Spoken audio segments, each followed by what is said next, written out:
Hi everyone. Laughing. It's not good. Welcome to the Vin and Ali show. On this particular episode, we're reviewing the book "The Power of Now" by Eckhart Tolle, and I just sent Ali an email to open the link for this podcast. The title of the email was "This book broke my brain." I started laughing. Well, it's just this is one of those books where you know, before you go into an exam and you clearly didn't study for this exam, and then you're in a situation where you're like, all right, hopefully the exam is the exact parts of the book that I actually read and the exact parts of the book that I actually studied for. And then you go into the exam, and then the first question you see, you're like, yeah, I'm screwed. I'm totally screwed for this test. And it's just, I don't know. This was a really hard book for me. This is one of those books that I've recommended a few times, and it either like really hits and people are like, oh, what a book, changed my life. Or it's one of those books where people are like, what the hell was that? Why did you recommend me this book? It made no sense, and I hate you. Here's the thing. You sent me into this book with no warning, with no kind of, you gave me no context. So I went into it like, let's go read this book. And then it broke me. It broke me in more ways than one. It just, and look, I just before we get into this, I'm going to take my humble pie hat off for a second. Mm-hmm. I'm all right. I'm doing okay in life, right? I'm not, but then when I read this book, I felt like I didn't know anything. I felt the full weight of, nothing, Jon Snow. Oh man. Oh, I love it. It took me so long to read this book. I had to read it. I read pages over and over again to try to digest what he meant. And then I've taken so many notes that I don't even know how we're going to tackle this podcast. Yeah. Yeah, I don't know where to start either. Because I've read this book a few times. And then this time around, I really tried to study it. And I think I went too deep that last night when I was talking to Chantal about it, she's like, so what are you going to talk about? And then my face just went blank and I'm like, I think I've highlighted too much and I actually have no idea what we'll talk about. Well, this could be like a 6-minute podcast. Maybe we just finish up. We're like, great book. Go read it, everyone. Send us some feedback and email so you can help us understand what's truly going on. No, awesome. Well, look, I guess if we had to talk, how would you describe this book in a sentence? Okay, so I think ultimately, I don't know if I'll be able to do it in a sentence. I think at its core, the book is about being present and being in the moment. So the core of the philosophy is we either live in the past or we live too far forward in the future. And that, Eckhart Tolle's sort of theory is that if we live in the now, that is kind of the solution for everything. And I just love it because I'm someone that's pretty future focused. So when I read this book, I'm like, there's I don't understand what's going on here, but there's a different way to live. And I want to explore it a little bit. And that's probably what I think the overarching high level principle is. I don't know if you got the same though. I think this was one of those books though, where it's just up to interpretation. Like you could ask 10 people what this book's about and you'll probably get 10 different answers. And thanks for joining us for the episode of Vin and Ali show. That's it. That's all we have to say. I have nothing else to add. Yeah, you're not adding anything to that? What about you? What did you feel? Well, it's your first time. This is your virgin voyage. Yeah. Well, I mean, I think you summed it up really well. Just my thoughts as I was reading through this book and as I was going on my first voyage, I really felt like, we talk about through one of the things that we've been working pretty hard on is Recalibrate, a course and a program that we're creating and designing about how to live life. And we've kind of identified there are 6 to 8 buckets in life. You've got your career, your finance, you've got, you've got your family and friends life. So there are many buckets in life. And one of the buckets as well is spirituality. And I think reading this book has made me realize that I'm an absolute noob when it comes to spirituality. And that bucket of mine in my life is extremely empty. And I really know nothing about it. Going through the book and seeing words like enlightenment and being more present. These are just not the words that I've studied or areas that I've studied much at all. I've thought a lot about how to build a business, how to build a career, how to build an online business, an online presence, an online brand. But then when you talk about presence and enlightenment, it's like the sound that comes to mind, that came to mind multiple times is this. I went to an Asian restaurant once, and it was one of those real authentic Asian restaurants. And I asked do you guys do like a vanilla latte? And the waiter looked at me and he just looked really, and he goes, oh, what? And I'm like, a vanilla latte. And then he makes this sound. He goes, huh?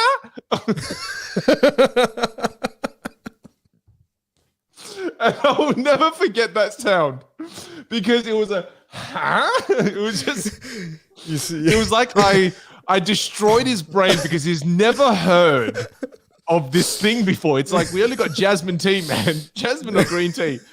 And then that sound was the sound that I was mentally making throughout the entire process. Can just imagine you on the plane when you get to certain pages and you're like, what was the sound? You're like, huh? No, you got to do it right, Ali. It's, huh? I really didn't commit. It's too early in the morning. You did commit. Well, look, let's not beat around this virgin bush. Let's dive into this. I think the story that really connected with me right at the start was and if the audience doesn't mind, I'm just gonna read this story to everyone. It's story time, everyone. There was once a beggar who sat on a box by the side of the road for many, many years. Day in, day out, swarms of strangers would pass him on their way, and the beggar did what all beggars do. They asked for money. One day, a traveler was passing through the town, and the beggar shouted, "Please give me some money." And the traveler said, "Sorry, I don't have any money to spare, but I'm curious about your box." "What about my box?" the beggar replied. "Well, what's in it?" The beggar responded, "I don't know. It's just an old box I found here that I've been sitting on for years." Persistent in his inquiry, the traveler asked again what was in the box, and the beggar replied, "I've never looked." And the traveler said, "Why not?" "Because there's nothing in there," the beggar howled back. And the traveler said, "Well, let's just take a look, shall we?" And finally, the beggar opens the box, and amazingly, he finds a treasure box filled with gold, and he's been sitting on it for years and just never knew about it. And the author then says, "What box are you sitting on?" And I guess what he's alluding to there is that all of us have this presence that we're not tapping into. The power of the now that we're not tapping into. Because like you said, I think we can start it off by talking about, we tend to live too much in the future. That is me too. I don't live in the past much. Do you, Ali? But for me, I mainly live in the future. Yeah, I'd probably lean more to the future. Yeah. And isn't it weird how most of us compulsively live in the future? It's the classic, I will be happy when, I will feel good when, it's going to be a much better place to be when I'm on that holiday at the end of September. So we're just not present. There's a passage here. Let me find this passage. I have so many notes. It's outrageous. Okay, here we go. So one of my notes I wrote, and this is the author talking here. He goes, "How does this mind pattern operate in your life? Are you always trying to get somewhere other than where you are? Is most of your doing just a means to an end? Is fulfillment always just around the corner or confined in short-lived pleasures such as sex, food, drink, drugs, thrills, and excitement? Are you always focused on becoming, achieving, and attaining, or alternatively, chasing new thrills or pleasure? Do you believe that if you acquire more things and that you'll become more fulfilled, good enough, and psychological complete? Are you waiting for a man or woman to give meaning to your life?" And then the note I wrote under it was, "Yes to all this, FFS." I also feel as you read a couple of these passages that there could be a version where you like narrate this on Audible or do a second version. It's like but it's the update. No, but it's just one of those things where we do live in the future. I mean, I spend so much of my time living in the future, dude. Yeah. And I think that's why this book has probably grown in such large popularity. Like, I think this is one of those books where Oprah views it maybe as in one of her top 3, top 5 books. And for me, when I found this book, it was pretty similar. Like, I was ticking off the achievement boxes, living into the future, making the plans, and then you'd get to the end goal. And it was kind of that notion of, okay, well, I'm there now. Now what? It didn't really tick whatever feeling I was searching for. And then it was then looking for other operating systems. You know, like there's a lot in this book that's very esoteric and it's quite out there, depending on how you interpret it. Then there's a lot in it that's actually quite practical. Like it's just so simple in the fact that it's like, okay, well, we might want to achieve these things and these outcomes. But this was probably one of the first books that really got me thinking about the journey.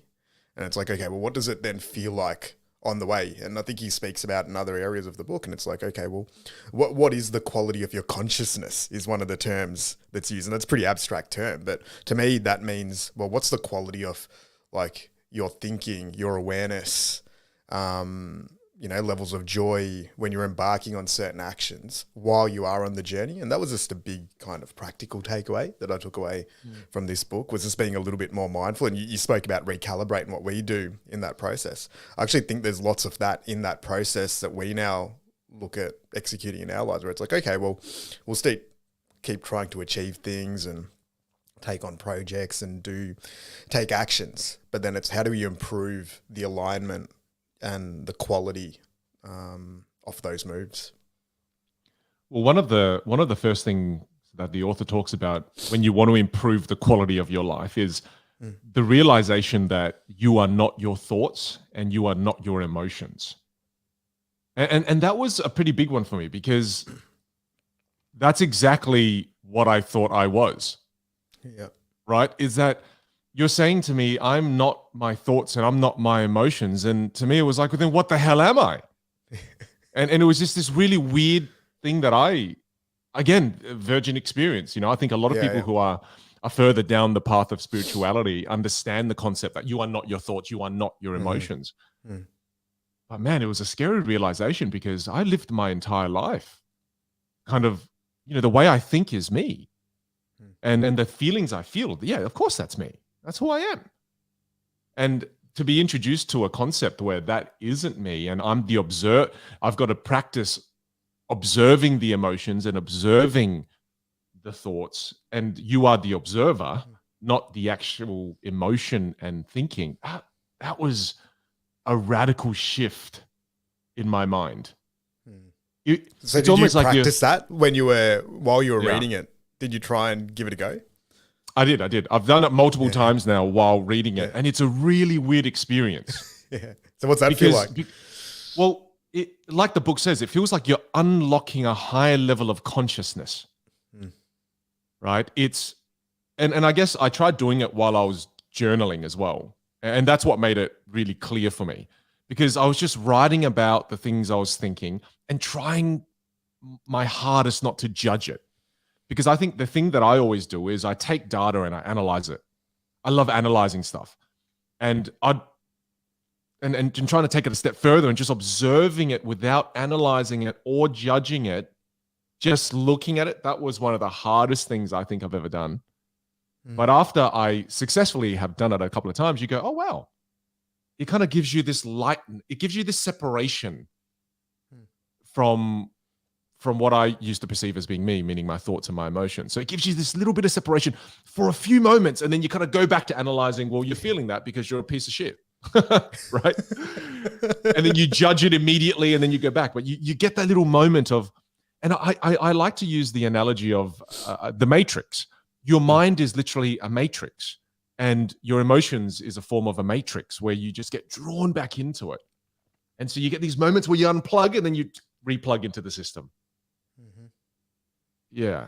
So I've felt real brief moments of that higher levels of consciousness, but man, it's a weird feeling. Yeah. I love it. It's cool reflection. And so when in light of that, do you think this is something that you'd practice more, or do you feel like maybe not yet, or what's your kind of thoughts around application? It's made me aware of my addiction to thinking. It's interesting. Yeah, I'm an addictive. I'm an addict to thinking, and there's a note here as well, and I do apologize. I think most of us are like, and this is, I think he touches on it in the book a few times. It's like, this is probably one of the biggest things that's facing society at the moment, is that we're all conditioned collectively, like we're thinking animals.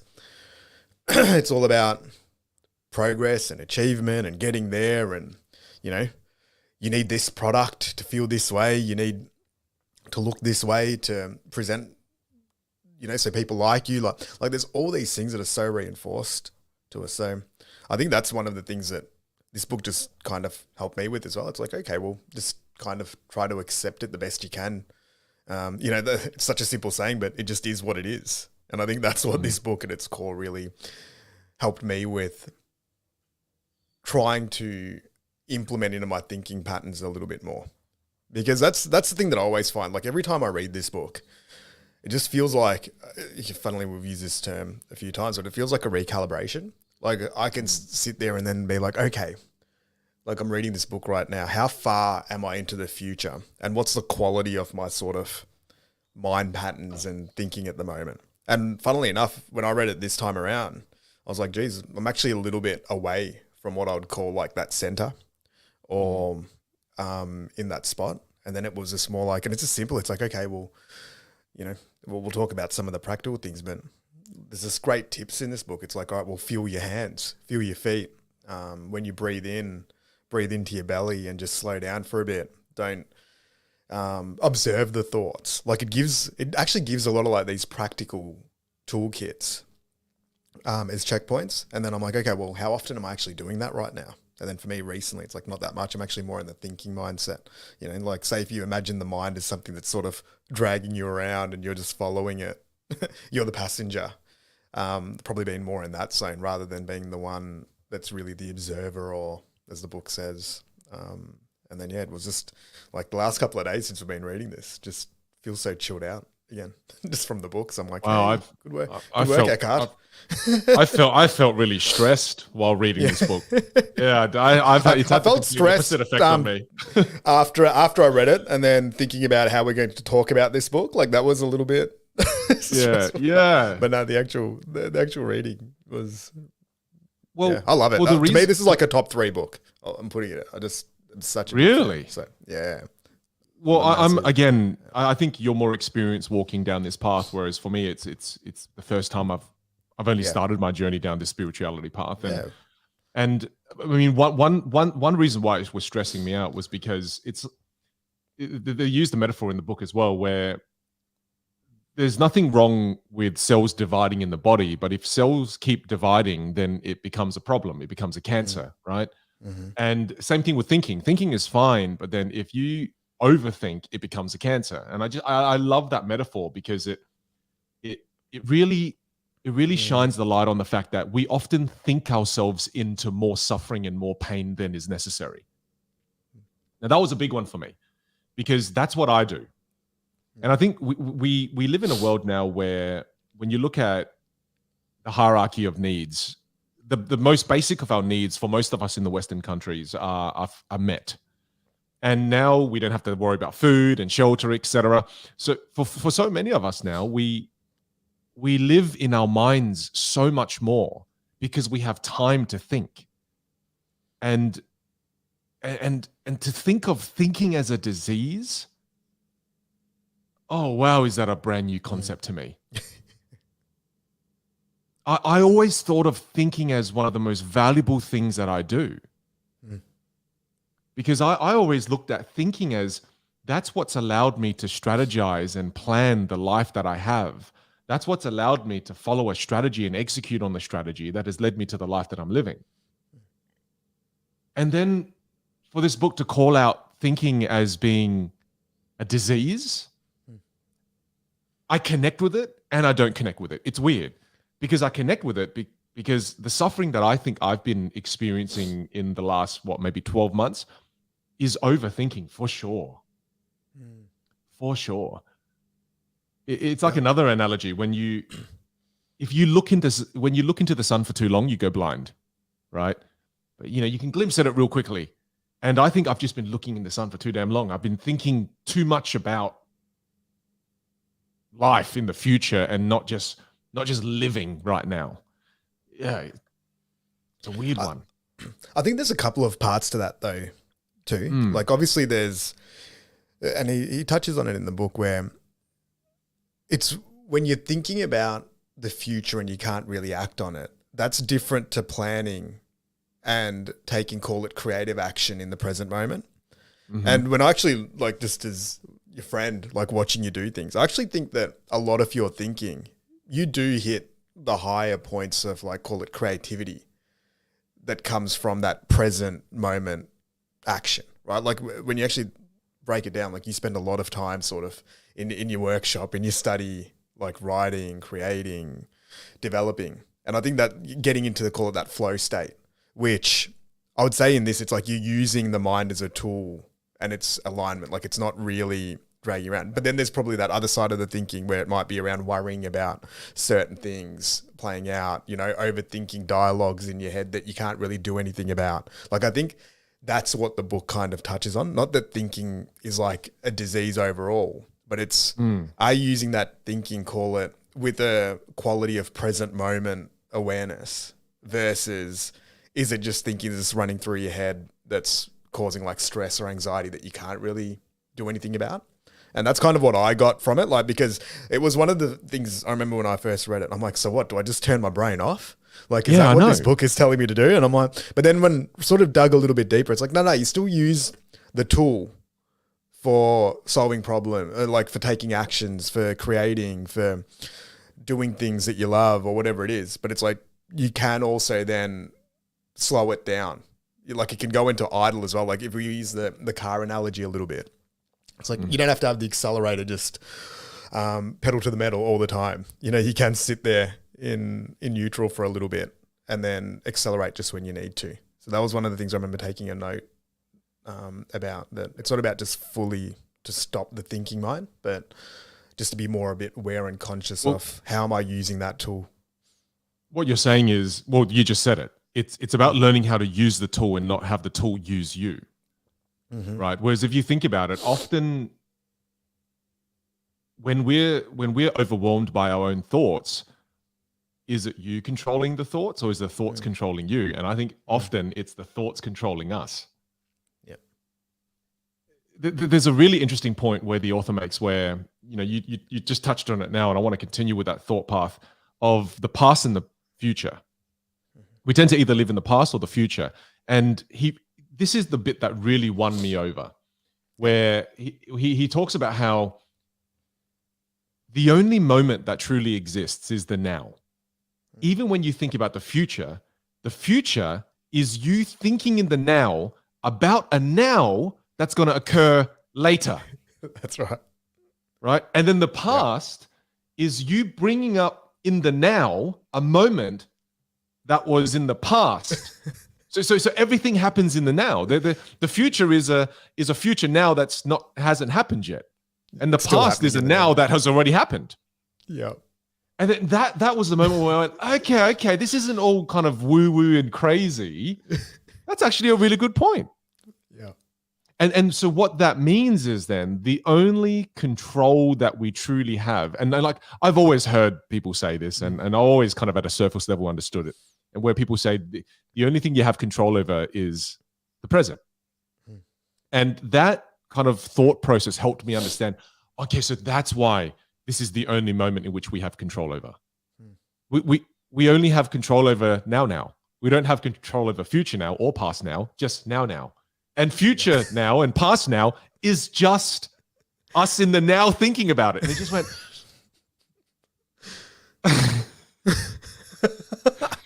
I'm getting a headache. I was thinking how that would read if we transcribed it. I don't know. I feel a headache coming. I think someone get me an aspirin.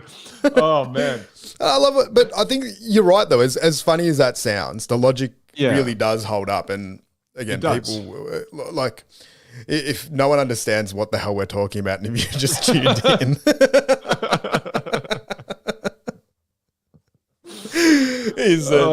You're right though. Like even when we're planning for the future, we're planning for it right now.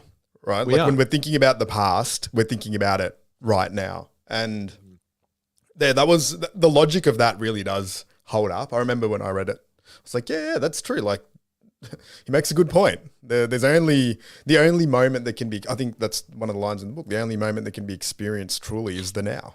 It's this moment right now. But then most of the time, we never give this current moment any real attention.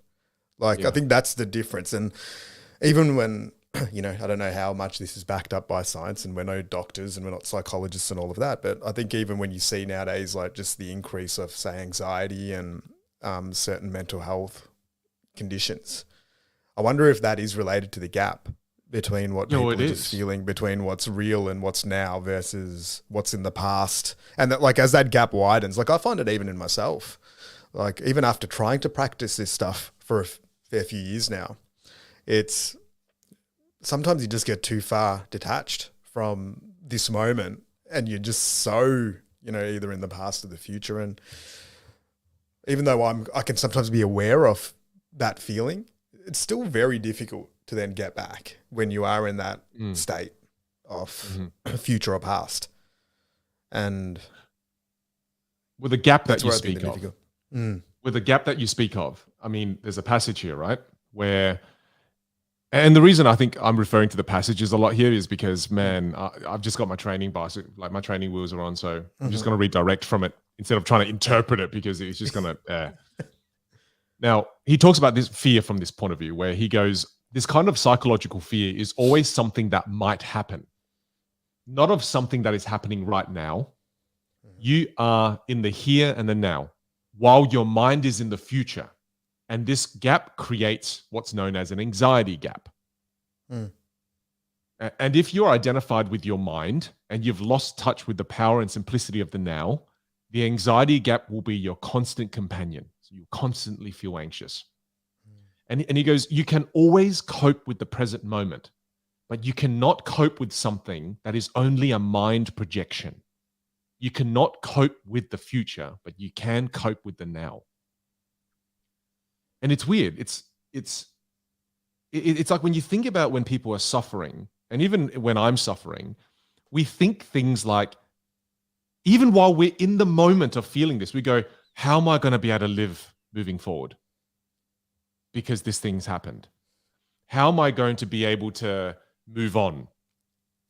And then when you think about it, well, you are going through it. You are actually coping with it.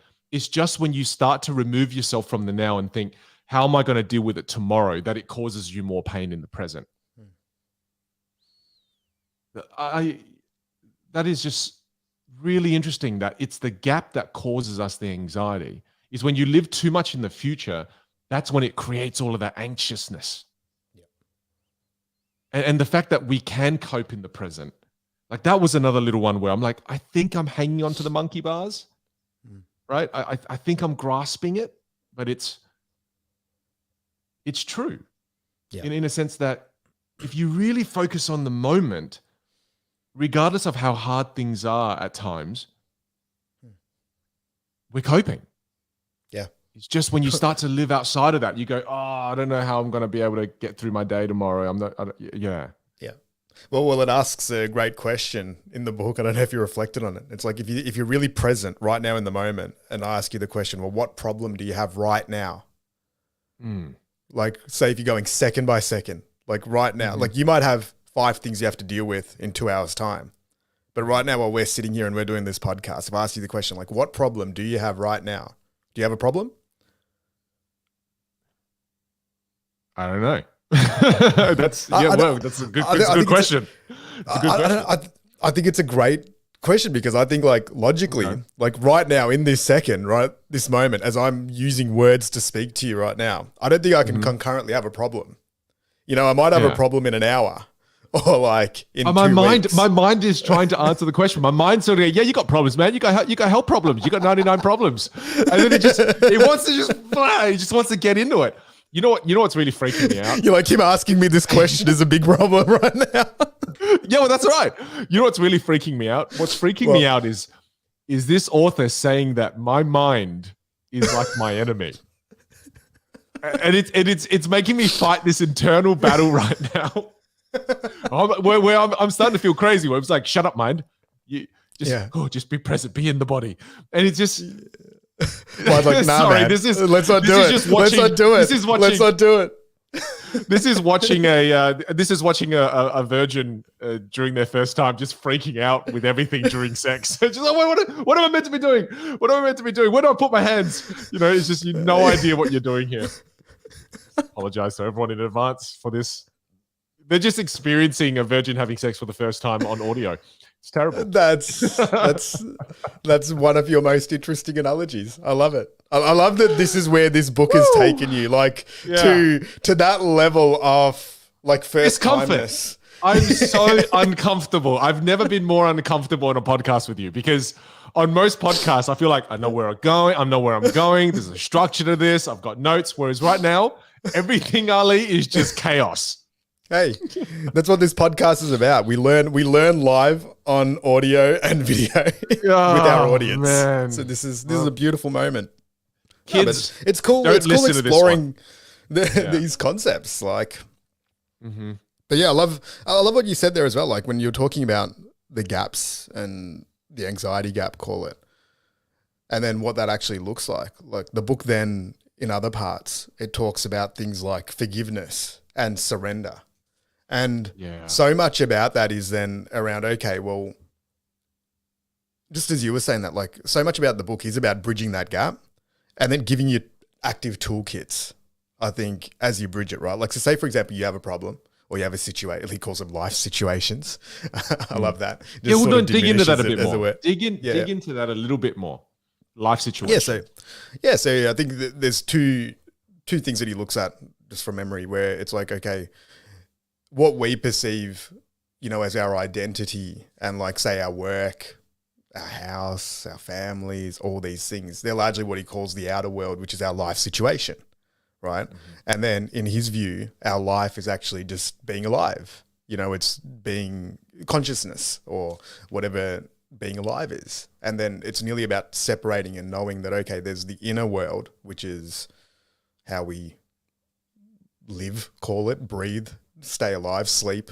And then there's the outer world, which is our life situation, and just having that delineation that, you know, they're nearly two entities. So that sometimes your life situation might not be ideal, right? Like you're having a fight with your boss, or a relationship's not great, or you're experiencing grief. That's part of your life situation. That's an outer world kind of thing.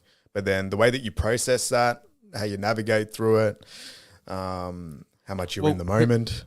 Can I butt in for 2 seconds and just say that I think there's a confusion that I tend to have about when I think, oh man, my life sucks, and rephrasing it to my life situation sucks, not my life, right? I don't suck. I'm not a like it's just this life situation. I think what that reframe does is it allows you to contextualize it and understand that it's just this moment in time and this situation that sucks. So again, time and time again, what I'm hearing even from you now is that it's that separation. It's being able to just separate from situations, from negative experiences, from emotions, from thoughts. It's that separation. It's the unplugging of the matrix. It's just getting out of that.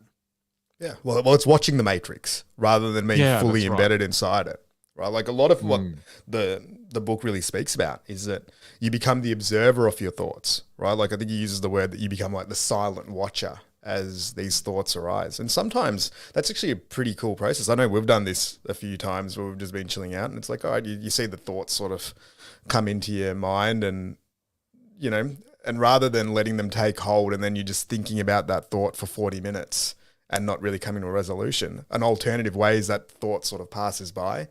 Yeah, you smile at it, you give it a wave and you let it pass on. And when the time is to actually act on it or do something about it, that's the time that you approach it. Or the other one, and I think he uses a couple of different models there where it's like, okay, well, you have a few different options, right? Like when thoughts arise, and especially really difficult thoughts, you can either choose to take action and then act on it immediately, right? Like he kind of goes on, well, can you do something about that thought right now?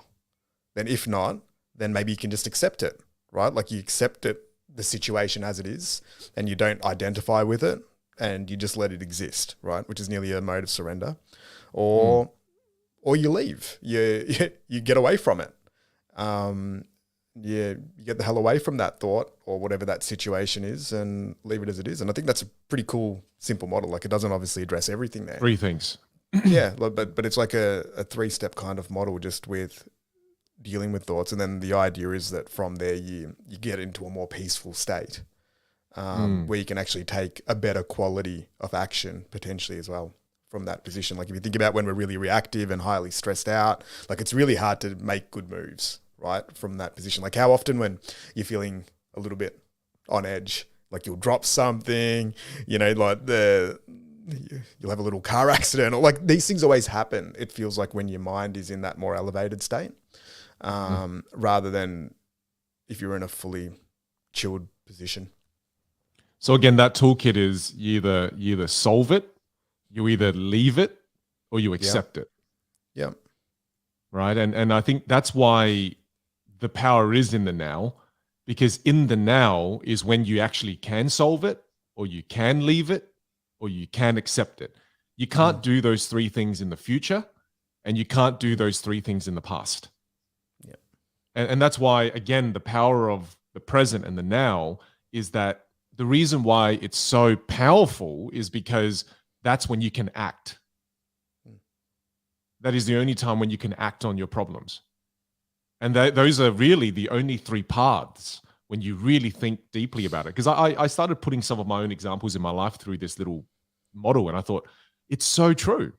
Because those are the only 3 options that are ever present to us.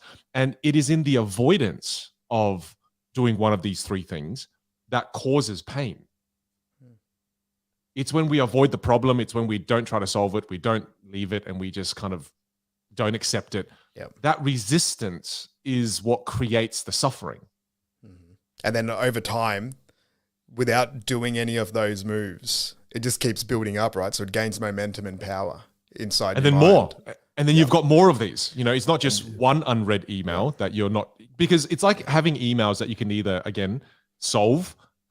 You can solve, you can leave it, or you can accept it. Instead of doing any of that, you just leave it unread. Now you've got 4 million emails. And they all had to be answered 4 days ago. But that's kind of what, and that's when I think people feel overwhelmed, right? Like, when they have so many of these, call it life situations, they just build up. Yeah. And they haven't been processed, they haven't been accepted, they haven't been embraced, they haven't been solved, they haven't been forgiven, they haven't been let go of. And then we sit there and we feel, it just feels like such a big weight, and it's always circulating around us. And I think that's why, we speak about it we've spoken about it a few times, like journaling, putting things into lists that you don't look at, like having some of these toolkits where you can get that out of your head and into some sort of approach. Another cool practical application of this. An example of this that I'm going through in my life is that, like, Pei Wen and I have always been thinking about, do we get another house? Do we buy our dream home? And it's funny, because if we looked back 10 years ago, the house we're living in now, this is our dream home. And it's society's constant desire for more. There's that story that I've told you many times, but I'd love to share with our listeners. And it's something my dad shared with me that my dad learned from Buddhism. And it's like, this monk was sitting with a student, and this monk has 4 cups. He's got a plastic cup, he's got a glass cup, he's got a styrofoam cup, and then he's got a metal cup. And then he pours tea into each one of those cups. And then he tells the student, take the glass cup and drink the tea. Just notice how it tastes. He goes, okay, interesting. Now take the styrofoam cup and drink the tea and tell me, how does it taste? And then now take the plastic cup and drink it. How does it taste? And then the metal cup, and how does it taste? And how does the tea differ in all these cups?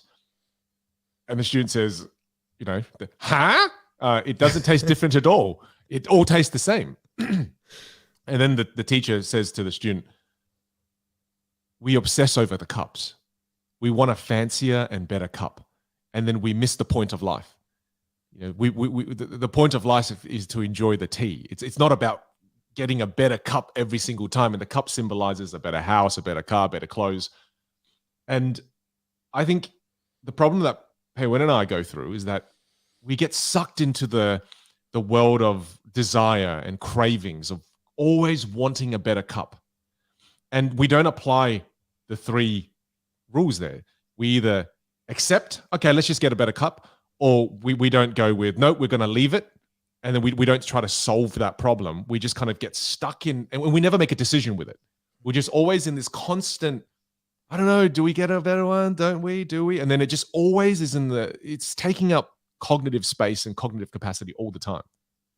And I think recently I've just started journaling about it and realizing that I have to make a decision in the now, that we have to make a choice to no longer be obsessed over the cup, to go, I'm just going to leave it. And look, I know that thought of getting another house is going to creep back into my head at some point. But in the last couple of weeks, Peiwen and I are making the decision that we're no longer going to be looking. I've felt so much better, because instead of at night always going onto realestate.com.au and continually scrolling through and looking at houses, I've now freed up that time and space to actually play with my son. Yeah. But I've had to use that model to go, you know what? We're leaving it. I'm leaving it. And I know that's going to creep back in. I bloody know it. But it's just in the time and space that I've been able to create just by making that decision to leave it. Damn it, that was powerful. Yep. I love that. I think even when you were saying that, I think the cup and the tea analogy is really cool, because what that really to me felt like was about alignment, right? Like when you're thinking about that, it might not necessarily even be about like how nice the house is or what it feels like. It's like kind of aligning the tea with the cup, right? Because you don't want to sit there drinking the tea and then worrying, oh, geez, did we spend too much on the cup? Was the cup a little bit too extravagant? You just want to kind of drink the tea, like, or you don't want to be drinking the tea being like, oh, this cup's pretty dirty. Am I going to get sick from drinking tea from this cup? You know, so again, if you go back to the concept in this book, it's kind of like, well, how do you get firstly into the point where you're actually positioned well enough to be able to enjoy the tea? And then from there, if you can just kind of accept the cup for what it is, whether it's a new cup, an old cup, a different cup, someone else's cup, then you have that freedom to kind of to experience that cup in whatever way you choose to at that moment. Whereas, say if we go by the book and it's like, call it the more mind, the mind identified state, which is like the crazy sort of mind where you're like questioning the cup and you're going like, is this the right cup? Did we spend too much on the cup? It's like, as soon as that condition exists, I think it's automatically going to be really hard to enjoy the tea. Right. So when you were saying that, I'm like, well, there's no necessarily right or wrong answer. Like in this case, you came to the end conclusion that where I'm at right now, call it for that karma. Like the way that you finished that off, like you found peace at the moment by not worrying about changing the cup. Well, by leaving right? That was by leaving the cup for now, right? And that might have just been you weighing up all the different things that are going on in your life or whatever it is. And it's like, well, right now, maybe this cup or changing the cup isn't the move. We need to just wait.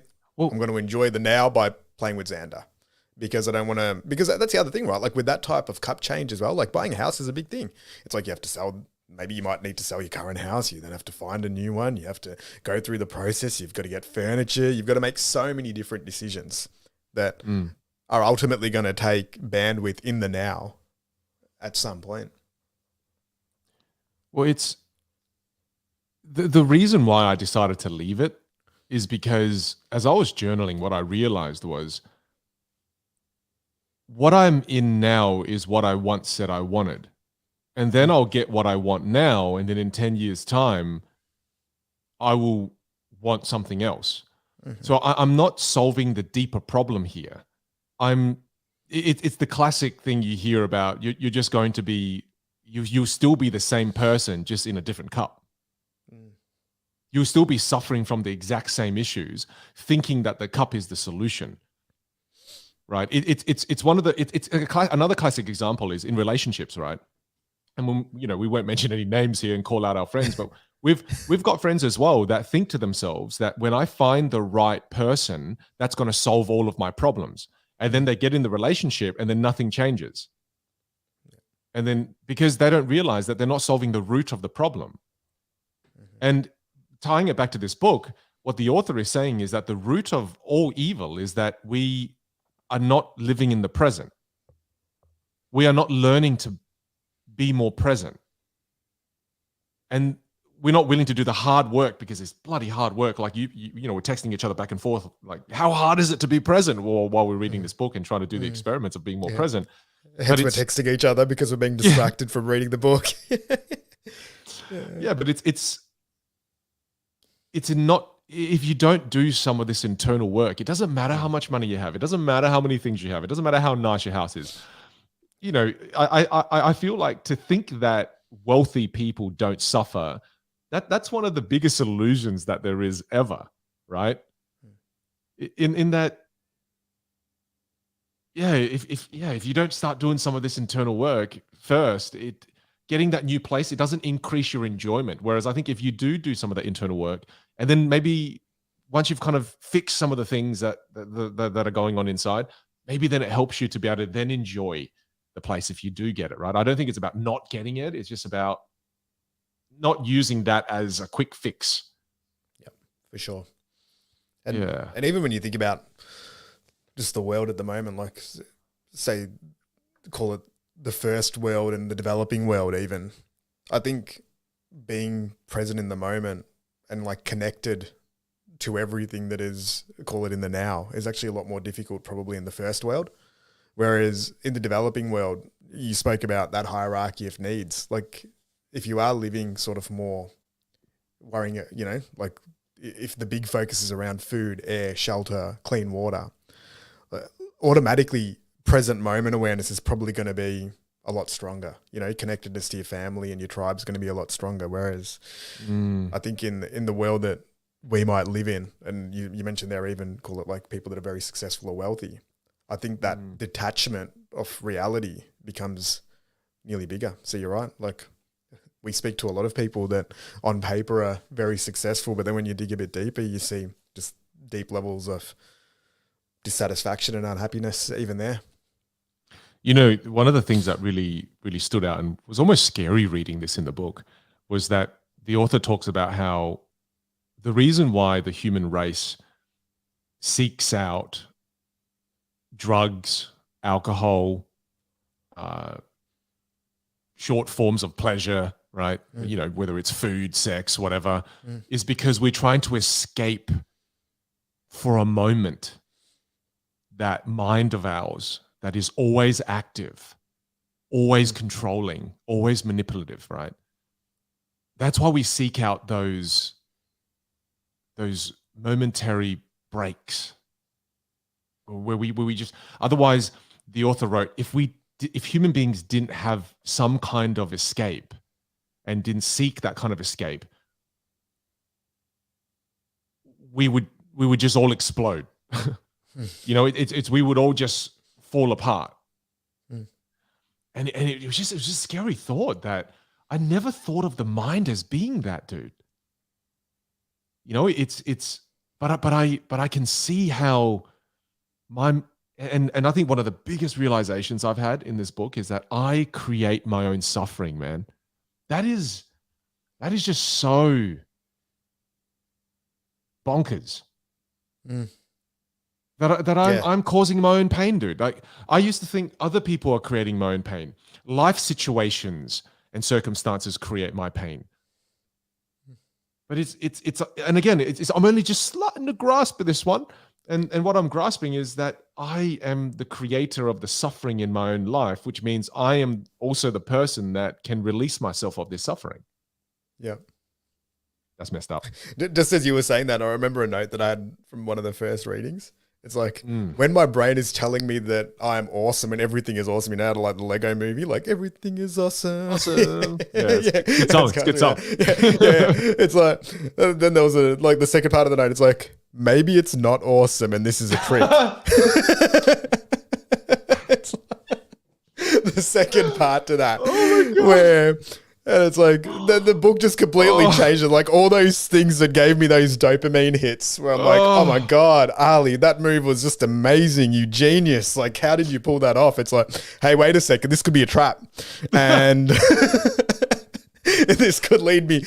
We should go celebrate by having 15 beers. Like, this is a great. It's like, hey, wait a second, that doesn't sound like good advice, but hey, we did the last move together, so why not? And I just started imagining, like, you know, it's nearly like, I don't know, the angel and the devil mentality, where you've got like this one. It's like, oh, we should all be present and zen, and then there's like the ego side, which is like, hey, let's go do some cool shit.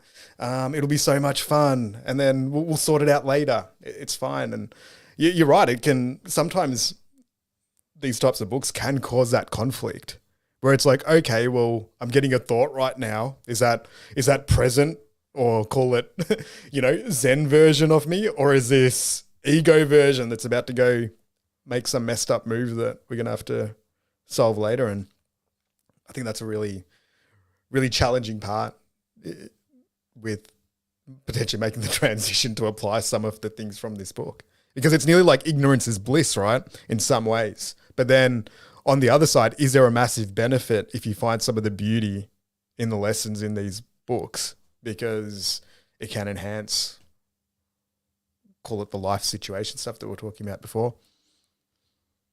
I still, somewhere in my head, feel like if I was always present, Yep. I'd be a potato. Do you know? I'm again, virgin talking here. I just feel like I'd just be a potato. Okay. Whatever that line was, I want Peter to cut that. That is genius. Virgin talking here. I am a potato. It's like just that as a soundbite. Perfect. That is perfect. That is the moment of the podcast. I think we're 35 episodes in. That is it. That's the bit I want, like on repeat in my headphones. There may be no other podcast that we ever do after this one, because I've just become a potato. A virgin potato. Yeah, a virgin potato. Dude, but just real you quick. go to Pei Wen after this, and you're like, hey, Pei Wen, I want to tell you something. I've just realized. What? Stop everything. Yeah. What? Pei Wen made this potato dish the other night where she boiled potatoes, and then she took the potatoes and then she crushed the potatoes. So she flattened the little mini potatoes. She flattened them. Then she drizzled them with garlic oil, and then she popped them into the oven and then made them all nice and crispy. And then we took the crispy smashed potatoes and then dipped it in just a range of amazing sauces, and unbelievable. I was there. Unbelievable. It was amazing. Oh, you were there. Yeah, you were there. It was so good that I forgot your presence. And I was so in the moment of now. I went, oh God, that is so yummy. It's the first time you've spoken about one of these dishes where I'm not feeling envy or jealousy, because I was actually there and I got to experience it. And then remember, there was just normal standard roast potatoes, and they were just getting neglected off to the side. The dumbest way to eat potatoes ever. I'd never want to eat potatoes like that ever again, because the crisp and the garlic infused oven baked crunchiness of the potato dipped in sauce and then light sprinkles of salt. So yummy. Sorry, you just talked about potatoes, made me thought about potatoes. No. But we see, to me, I think when I eat really yummy food, I do get really present in the moment. And the reason I brought this up is that, I mean, it's like everything. We always have the same conclusion. We need to make a shirt, because it's always about both. You know,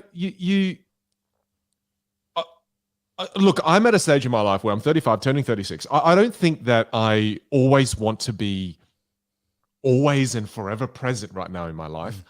I think inevitably I'm going to fall victim to my mind using me. Damn you, mind. And then I know that I'm going to be able to use my mind as well. And then I'm also going to try to find more moments of being present, because I know that I'm definitely not being present enough. But if I just adopt this and then I'm present all the time, I'd just be a bland potato. Yeah. You want to be a smashed, dipped in oil, crispy, dipped in oil, oven baked, dipped in multiple different sauces. Yeah. Just be raw, unpeeled. Pantry potato, which is so sad. Such a sad visual. So sad.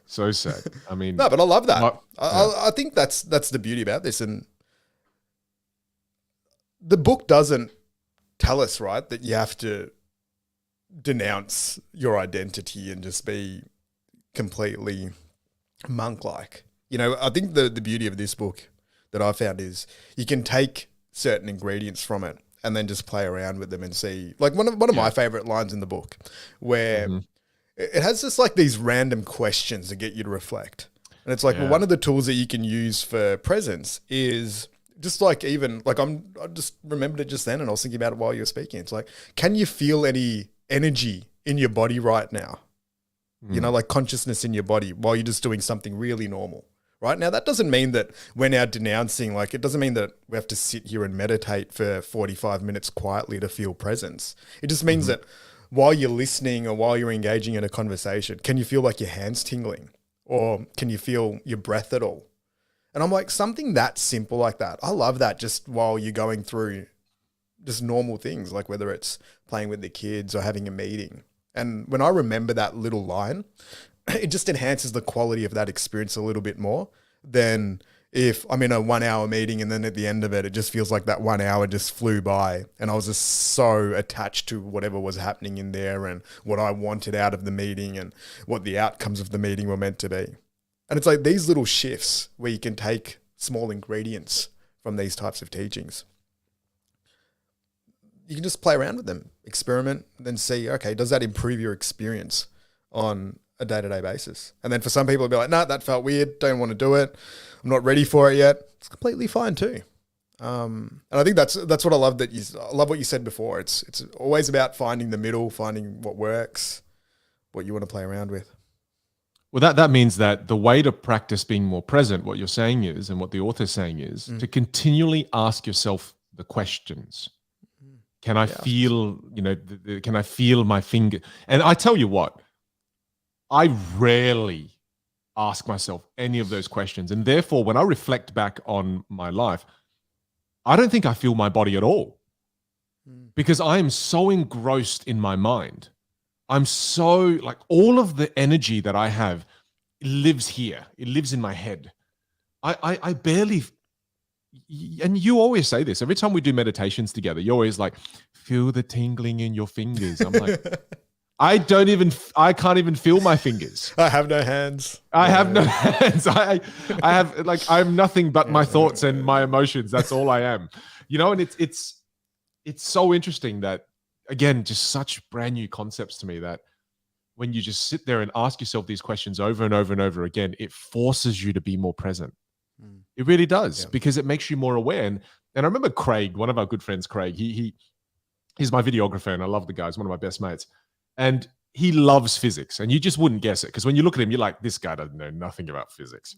And he just loves physics, loves space and everything, and is really surprised when Craig started talking about like astrophysics and science. I know. It's like, first I saw him squirt like half a bottle of sauce at a meat pie, and then he's like, while he's chewing, he's like, just like talking about Einstein's theory of relativity and stuff, and I'm like, didn't see that coming.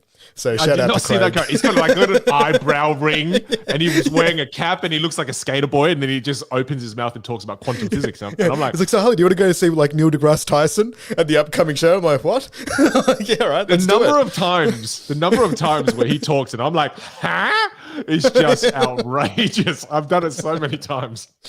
And well, he told me about something called the quantum Zeno effect, right? And that is the effect where, if you, and I'm going to butcher this, but when you constantly observe something,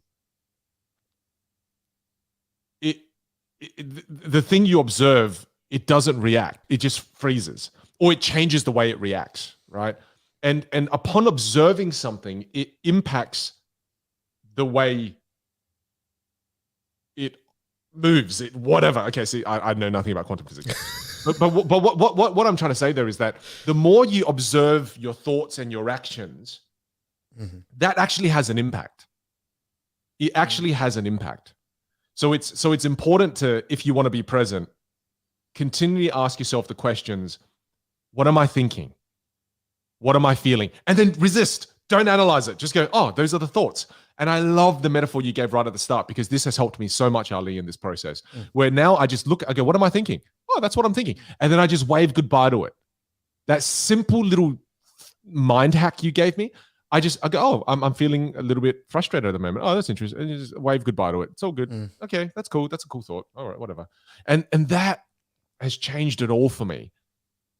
In when there are moments where I start to feel really overwhelmed, and there are moments where I can feel some of that anxiety coming in because I'm thinking too much about the future, I just immediately go to the question: what am I thinking? What am I feeling? Wave goodbye to it. And then on top of that, like what you just mentioned now, to really reiterate the toolkit for people, is to go, oh, can I feel my hands? Can I feel my feet? And just go into your body. And that I mean, the author spent a whole chapter talking about this, but that's the importance of going into your body and not using all of the energy that you have in your head, but directing some of it down into your body. And when you direct it down into your body, that is how you become more present. That's why I guess in meditation, what you're focusing on is the breath.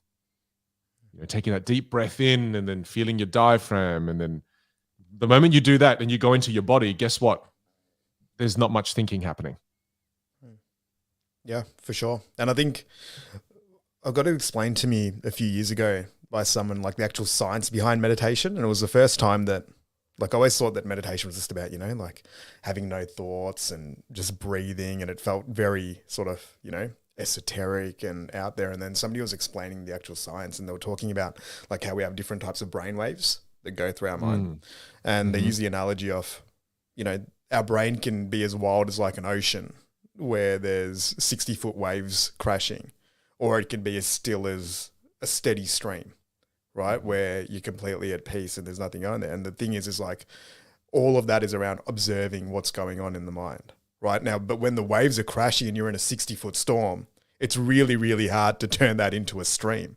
Like you have to wait for that to subside, to paddle out. You potentially need medication. You need other toolkits. You need, you know, a bigger boat to get you through that storm, to get you out of it. But you can then go down those levels. So like even when you think about the core concept behind mantra meditation, where you just repeat the same word over and over in your head, that the science behind that is that it just steadies the stream. And then after a while, if you do that, most people recommend for 20 minutes or so, and you really focus in on those one words, the thoughts, those 60-foot waves, they just keep subsiding. And then the longer you practice it for, then, you know, you might have 2-foot waves that you can easily turn into a stream rather than 60-foot waves. So it's nearly like people say, yeah, like most people that you speak to, very similar to working out and going to the gym. They'll be like, yeah, I meditated for a while. And then it just either got too boring or I didn't need it anymore or whatever. Like I found myself when I'm like, oh yeah, I don't really need to meditate today or whatever. It usually means that I do need to meditate even more, because I'm now identified more with the bigger waves. And then I'm not really going from that calm stream position. So that's just a way, like a really cool kind of toolkit that I learned a while ago around thinking of your mind and your thoughts in terms of the severity of the waves that are occurring at the moment. And then using the presence or journaling or meditation or therapy or whatever it is that you need to then see if you can then lower those waves. But I love things where you nearly have, like, especially things that are a bit subjective and out there. I like things where you can put in some type of measurable or metric around it, or having little frameworks just to do a quick self-analysis. You know, like we were talking a bit before about those questions, like you ask yourself these questions as little check-ins to see where you're at. The wave analogy is a pretty cool kind of scorecard just to see, okay, what does it feel like right now?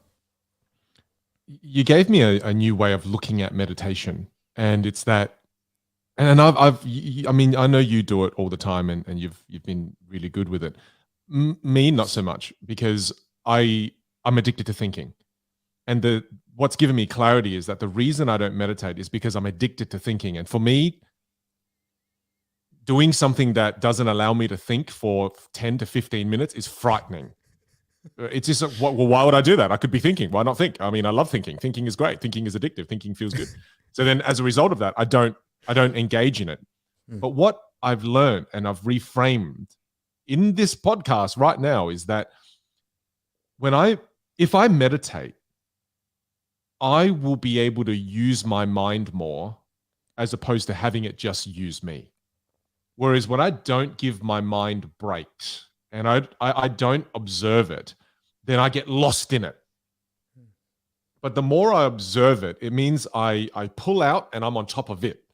Otherwise, if I get too far in, then it's on top of me. And meditation is the process of you just getting on top of it so that you use your mind as the tool. The mind doesn't use you as the tool.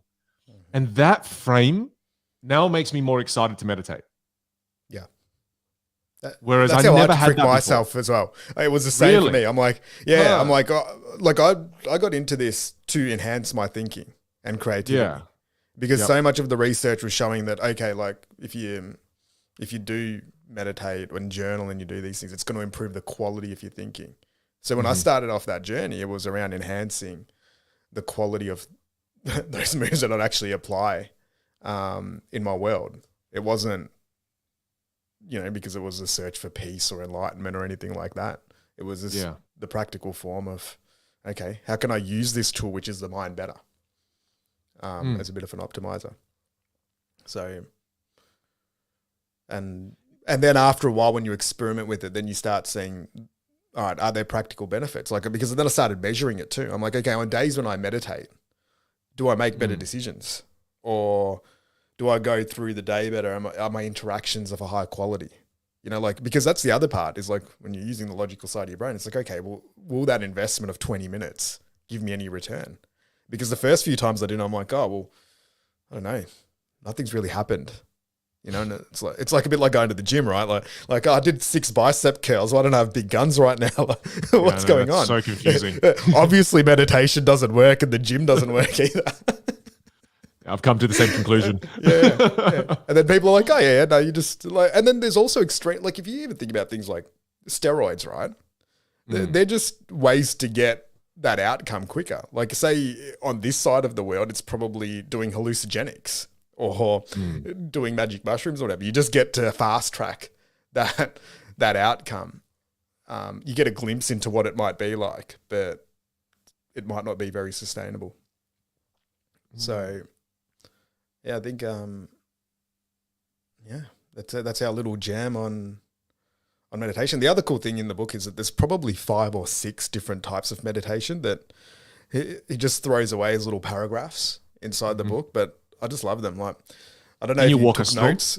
Do you have notes on them? I've got so many notes, I can't even find it on my phone. Do you have them there or not? Well, yeah, I've got one of them. I don't have all 5, but I think I took note of this one because it. All right, I've got one here. I've got one too. Who goes first? You go first. Okay. I can see it in your eyes. No. Well, the reason I got excited over this is that I tried it, and it was awesome. Yeah, I'll talk you through my experience. So essentially, the meditation is when you wake up in the morning. The first thing you do is get yourself into a comfortable position, whether you're sitting or you're laying down, and then just start to feel each individual part of your body. Start to just take your focus and put it all into your feet. And just really feel how your feet feels. Feel every single cell if you can. Go to that little, tiny little part. Just feel every single toe, feel the ball of your feet, and then start to feel your calves, and then up to your knee, and then feel your thighs, and then feel your bum, and then just feel every single part of your body. And as you're doing that, really just when you're feeling, you're not thinking. You're just in your body and you're not in your mind. And he says, after you've felt every single part of your body, then just focus the energy as a wave going from the top of your head down to your toes, down your toes, up to the top of your head, up and down, up and down, up and down. And then just feel yourself as one whole body. Right?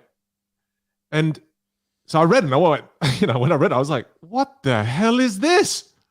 This is the weirdest thing I've ever come across. But I'm trying to adopt the mindset. Don't judge it. Just try it. It's what does that sound at the beginning? Calm down. just calm down. Yeah. You see, you don't get the sound right, Ali. You got to put it's. I felt like I felt like we were in harmony there. I just added a different type of sound. Also, it's different. It's different. You just got to accept different sounds. No, I don't want to. There's not a one correct type of sound. Don't ruin that sound for me, Ali. There's only one way to make that sound. It's the way I make it. Apologies to everyone listening. I'm so sorry, everyone. But you see, so when I took myself through that, the most astonishing, I mean, it's meant to be a healing meditation. What he was saying is that when you do this, you actually help your body heal. And that's when it went a little bit woo-woo for me. But while I did it, the best thing I got out of it took me about 10, 15 minutes. The best thing I got out of it was that I wasn't thinking. I maybe spent 5% of my energy cognitively just thinking through, okay, I'm going to feel my hands now. All right. And that's it. Whereas it felt like all of my mental energy, and it's weird to say it's your mental energy, but it was all in my body. And when I got out of that, my mind just felt refreshed because I wasn't thinking. And that's when it felt like I was on top of my mind as opposed to my mind was on top of me. Right. I felt the benefit of that. Healing or not, I'm sure you have to do it for a lot before you experience some of that healing powers. But I just felt extremely calm for about 5 minutes before my mind came rushing back in and going, you've got to do this today. You've got this to do today. Hey, have you prepared for that? And it just went crazy. Yep. Yeah.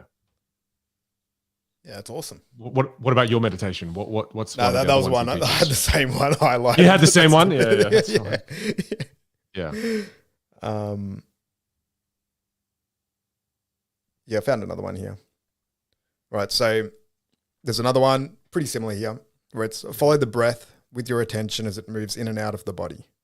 So breathe into the body and feel your abdomen expanding and contracting slightly with each inhalation and exhalation. So I love that image of just like the belly getting filled and then kind of releasing it. Yeah, I'm just trying it now. Right. Mm-hmm. And if you find it easy to visualize, close your eyes and see yourself surrounded by light or immersed in a luminous substance, a sea of consciousness. Then breathe in that light, feel the luminous substance filling up your body and making it luminous also. Then gradually focus more on the feeling. You are now in your body. Don't get attached to any visual image. I'm attached to the visual image now. It's because he said don't get attached to the visual image. I'm attached to it. I love it's like what I'm imagining now is like I'm breathing in this light, and then as I breathe in the light, it makes me brighter. Yeah. And I love that image, so that's why I'm attached to it. Yeah. And that one, I just like the feel of that. Like, I think there's something cool about the air just going deep into your belly. Yeah. And then as it goes into your belly, like that's how I find that I feel a bit more tingling in my hands and other areas as well. So, the other one that you mentioned before, that's more like a body scan where you're consciously looking at different parts like your head, your fingers, your knees, your toes. Whereas I kind of like this one nearly as like, it's a real simple one. It's like, okay, even when I'm driving or whatever. So just one into the belly, through the nose. Dude, I did 3 breaths while you were talking and I feel better already. Yeah, it's pretty chilled. Like there's freaking the nice little resets, right? And like you can do that 100 times throughout the day, right? You get that stressful email from the boss. It's like, all right, let's just breathe into the belly, close our eyes, laugh, and then we'll just type, detaching from the actual emotion of the email, click send, off you go, do a bit more breathing, and that whole situation that might have caused like an hour of mental and emotional pain could potentially be solved in 9 breaths. So yeah, it can become a little productivity hack as well. Depending on... It's still strange in that email from the boss one. You get the email, you take a few breaths to detach from it all. Yeah. But the email's still waiting for you there. Yeah, but what about while you're breathing, you're responding to it, but rather than being fully attached to it, you're just observing it. You're just observing yourself responding to the email, detaching from any animosity, any emotional feeling towards the boss. Like you're more focused on how you're breathing and what's going on in your belly. Like you're more focused on the sounds of the keys while you're typing, the individual words rather than, I'm going to like reply with additional levels of passive aggression. I'm going to get all these feelings of like hate out on paper, so it's more like you're replying as the observer and you're applying as somebody that's just conscious in your own body. This was in the relationships chapter where he talks about relationships, where he talks about the knowing versus the reacting, right? Whereas when a negative emotion comes up for you, be in the knowing of the reaction, meaning just go, oh, that's interesting. This emotion is coming up for me. Oh, look, it's almost like you say, I'm glad I am aware of this emotion, and now I know that this emotion is here, as opposed to going, I'm going to fight it and react to it and right? So instead of doing that, you just kind of go, oh yeah, I'm aware of this. And I'm grateful that this emotion has come up because it's made me aware of the situation that's in front of me. And instead of diving into it and getting entangled in it, you just kind of just stay in the knowing. And I thought that was a really cool concept of the knowing versus the reacting. You know? Yeah. Yeah. And even like, I think another really cool example of that is road rage. You know, like I think when and this is no offense to anyone that experiences levels of road rage, but I think that this type of practice is road rage is a great thing. If you're somebody that does love their road rage, and if you can't imagine anything worse than getting cut off by somebody while you're driving, like just detaching yourself from that initial emotional reaction of beeping the horn, getting out of your car and punching through their window, trying to process it in a different way might allow that driving experience to be a little bit more peaceful.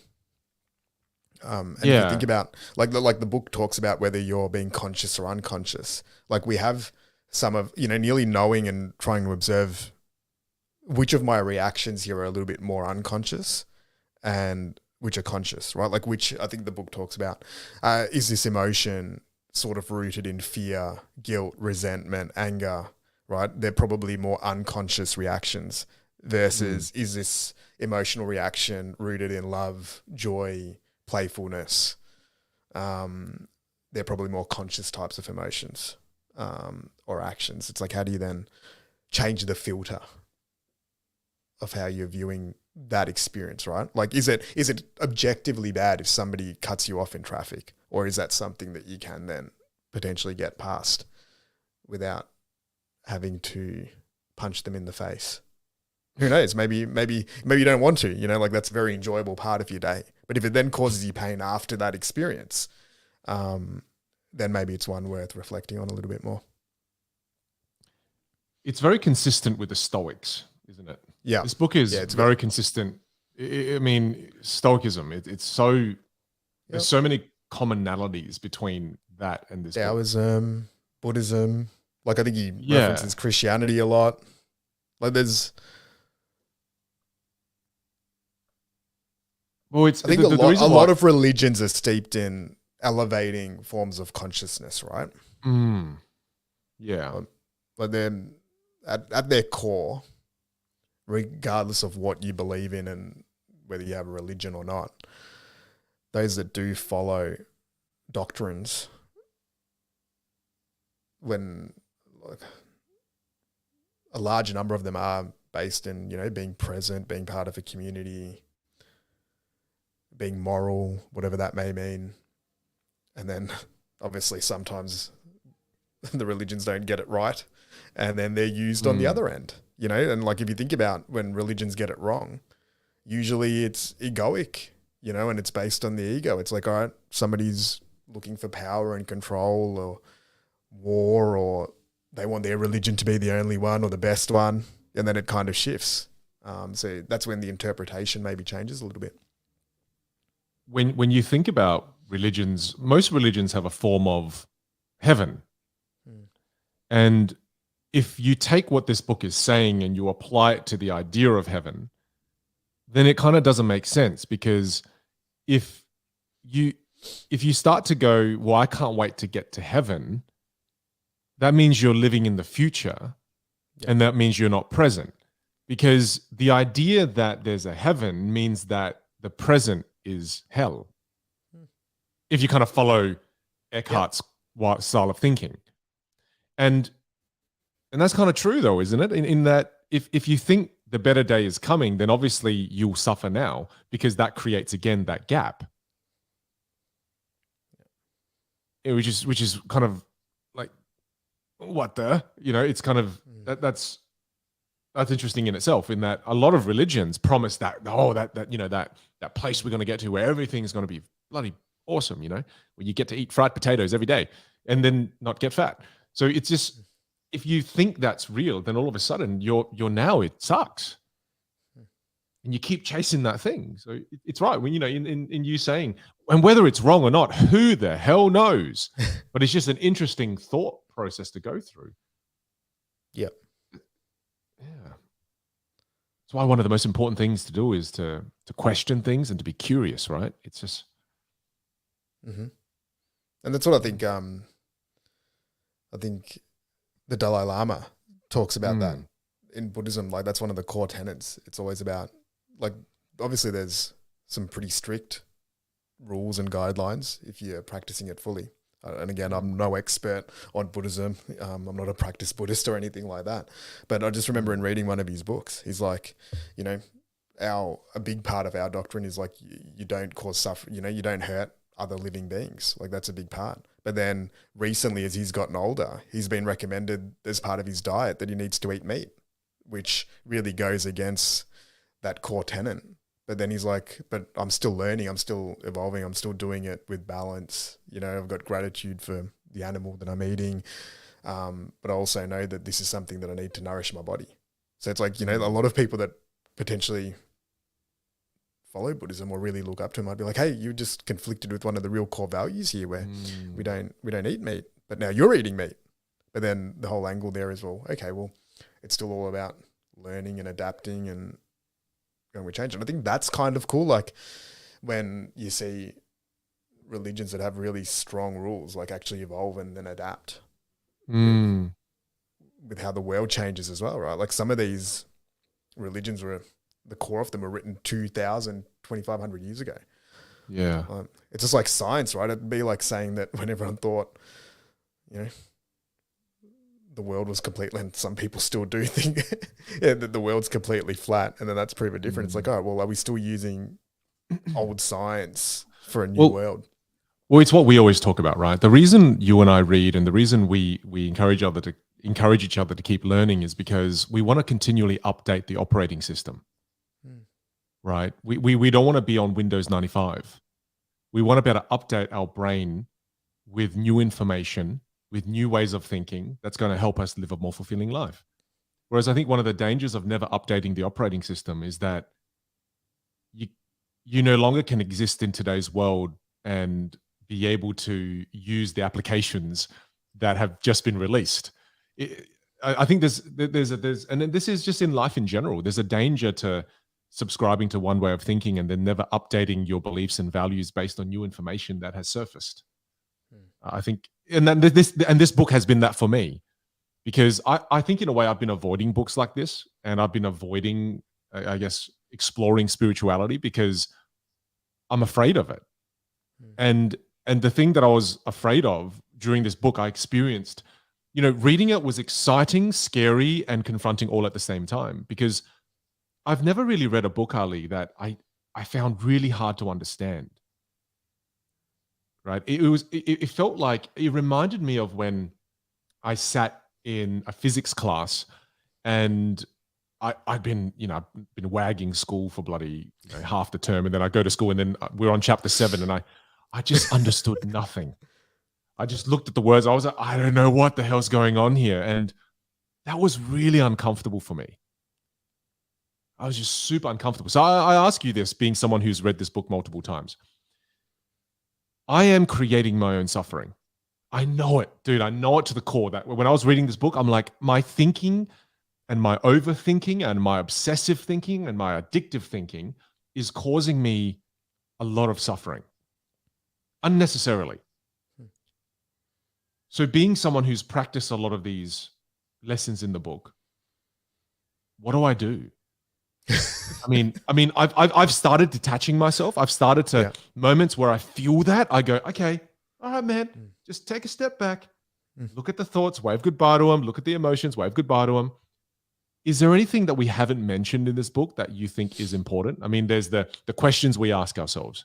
There's the meditation, right? There's also the holistic realization that you are not your thoughts, you are not your emotions, you're separate to that. You're just the observer of it all. Is there anything we've missed?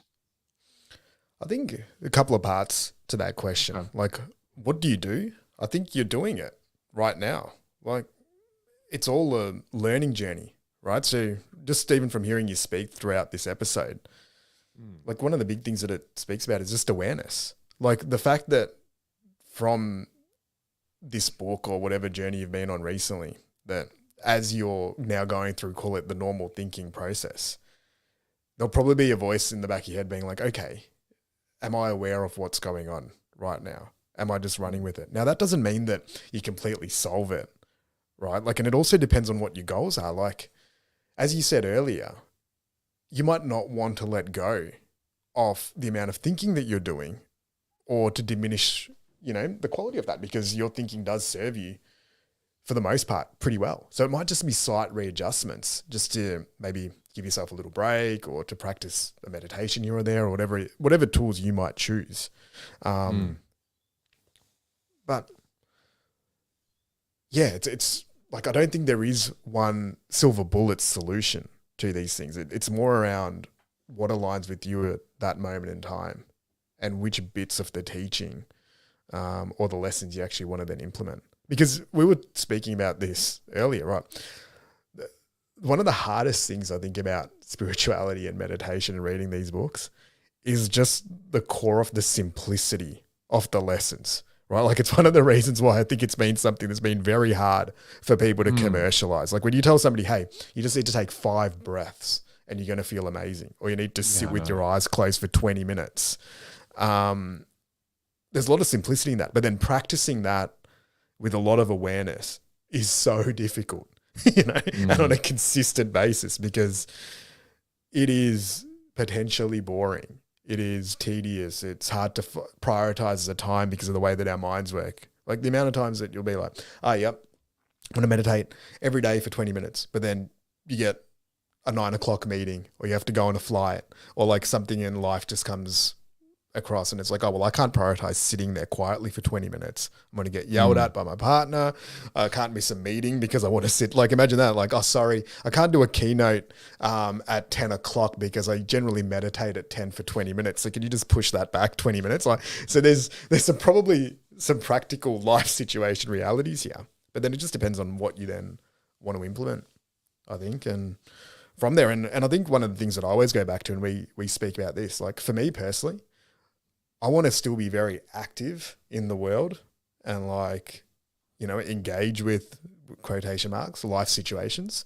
But I just want to improve my level of peace when I'm going through all those moves. Like, I don't want there ever to be a feeling of real angst or avoid sort of stress. And for me, that generally, like what I've realized over the years, is that comes from when things are really attached to my sense of identity. Right. So I think one of the things that we probably haven't dug that deep into is just the concept of the ego. And, in simple terms, that's just how we view ourselves, like how our mind views itself, our identity. Like, say, for example, like things like ego might be like, and ego isn't, I think automatically people think when you use the word ego, it's a bad thing, right? I don't think it is. Like we think of ego as somebody that's being very egotistical and arrogant and all of that. But ego is just the way that we view ourselves, the labels that we put on things, the things that we potentially get attached to, right? So, and I remember going through these exercises, like we might have a level of attachment to Vin and Ali as podcast hosts, right? Now, all of a sudden, if Apple said, look, your podcast is no good, we're going to cancel you guys. Depending on how attached we were to that identity as podcast hosts, would probably experience different levels of pain. Would be like, oh my God, I've lost my tool that we used to share, or I've lost my identity as a top ranked podcast host and a teacher, or whatever it is that you're attached to. So then for me, it's always having a healthy level of awareness to the things that we do and the roles that we play, and knowing that they might be temporary, just to enjoy and embrace them. So that's what I'm personally looking for, is just peace in the journey, and then also a healthy level of both attachment and detachment to the things that I do have, the games that I play. There was this part in the book where the author talks about how he was sitting in just the field and he got himself really present, and then he was looking at a tree and he realized that he's never seen a tree in the way that he's seeing it currently when he was present. And he felt at one with the tree, and he felt at one with the animals that he could see. And he felt like everything was connected and that he was truly present, and almost a feeling of peace, like what you were saying. And there was this magnificent beauty that he experienced in that moment while he was sitting there. And I've never looked at a tree or any animal like that before in my life. And I think that's what I want out of that. I want to be able to experience life like that here and there to start with, just here and there. Yeah. I'm not asking every day to wake up and go, wow, I love this window. I love this chair. I don't know if I'll ever be able to get there. And I don't mean to say it in a mocking way. I do apologize. I know how that just came out. That came out a little bit mocky. It was a little bit mocky. I didn't mean it to be mocky. It's just... I was thinking about Anchorman. Do you remember the movie Anchorman? Yeah. He's like, I love lamp. Yeah. But and the reason I even guess the reason why I did it like that is because to me, it's still so surreal to me. But it's just when I read that, I went, how often do I sit there and marvel at the beauty of my son? This beautiful little human, that has his own personality, has his own little quirks, interests, and it's just, we don't. We often seek the phone. We often seek, momentary pleasures because we're trying to escape the present. Whereas, again, just the realization that the present is all we have. I'm trying to take away from this, brother. I know you're trying to find peace in the moment. What I'm trying to find in the moment is more beauty. To sit in the beauty and actually take it in. Whereas, I know this is going to be a challenging road for me moving forward. And now that I'm aware of it, it's freaking me out because now I know. Whereas when you didn't know, you're oblivious to it. Yeah. But now I know. And I think, like you said, the first step for me really is awareness of it. And you're right. You've helped me zone in on just that one word, and it's awareness. Just catch yourself out. When you're reaching for that mind and trying to engage in it so you can, you can feel that sense of excitement, just take a step back. Be present. Try to enjoy the beauty that's in front of you. It's, wow. That's cool. Even when you were saying awareness, I think the other, like before you mentioned peace and beauty sort of going in there, when you were saying awareness, I think the word acceptance also comes up. It's like, also maybe just accepting it for what it is. Like when you are in that thinking mind, even if you have a level of acceptance while you're going through that, it just might give that feeling of, okay, well, I've still got kind of control over the way that I'm experiencing this, by acceptance. Like I'm not just getting dragged around. If that's a feeling that you're feeling. Yeah. No, I definitely think that will help. Going down the acceptance route. And now as I'm reflecting on it even more, what's really interesting, bro, is that I've been trying to use the toolkits of an entrepreneur to fix a lot of my unhappiness in my life. And it's funny because the toolkits of an entrepreneur that has allowed me to build what I've built is inadequate to be able to fix some of these other problems that I'm experiencing. It's the old, and it's crazy. I don't know how I've survived this long without some of the most basic tools in spirituality. But it's like I didn't even have a screwdriver, and that's this feels like such a core tool to have to navigate life. But then also my other thoughts that I'm kind of just observing is that most people don't achieve or go down or go deep down the path of spirituality until they get older. So as much as I think it's a basic tool that I need, it's also a tool that most people don't develop until they're much older. It seems like it's as simple as it sounds, it does seem like it's a more complicated tool. And a quick note on that. I had a quick thought I wanted to share with everyone, and it's a really interesting thing.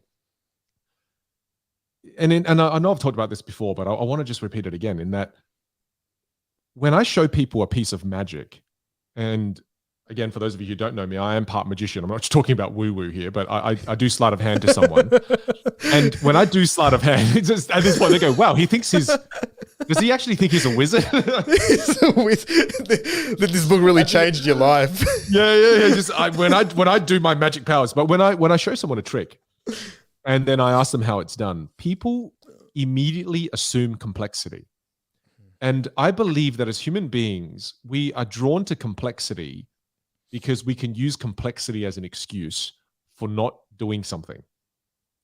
Because if you think, again, that you achieving your dreams is really complex, and if it's really complex, then that's an excuse you can use. Well, it's too hard. I would do that, but it's too hard. I would quit my job and then start this thing, but it's too hard. So we can lean on complexity as an excuse.